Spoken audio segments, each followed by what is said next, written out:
கர்த்தருக்கு மகிமை உண்டாவதாக. இந்த ஆகஸ்ட் மாதத்தின் 3வது வாரத்திலும் 16ஆம் தேதிக்குள்ளாக நம்ம வழிநடத்தி வந்த தேவனுக்கு நன்றி செலுத்துவோமா?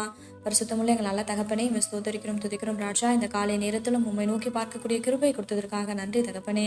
அப்போ அந்த நாளிலும் உங்களுக்கு பிரியமில்லாத எந்த காரியத்தையும் செய்யாதபடி உங்களுக்கு பிரியமான பிள்ளையை வாழ உதவி செய்யுங்க ராஜா. இந்த நாளிலும் எங்கள் தேவைகள் எல்லாவற்றையும் அறிந்திருக்கிறீர் ஆண்டவரே. அதன்படி எங்கள் தேவைகளை சந்தித்து நாங்கள் சோர்ந்து போகாதபடி உங்களுடைய வார்த்தை கொண்டு எங்களை பலப்படுத்துவீராக ஆண்டவரே. இந்த நாளிலும் யாருடைய வாழ்க்கையை பார்த்தும் பொறாமப்படாம ஆண்டவரே, பொறாமை அப்படின்ற ஒரு எலும்புரிக்கு எங்களுக்குள்ள எப்பொழுதுமே இல்லாதபடி அதற்கு எங்களை விலக்கி காத்தருளும் ஆண்டவரே. அப்பா, மற்றவங்க வாழ்க்கையை ஒப்பிட்டு பார்க்காதபடி நீங்க கொடுத்த வாழ்க்கையில சந்தோஷமாகவும் சமாதானமாகவும் வாழ நீர் எங்களுக்கு கற்றுத் தருவீராக.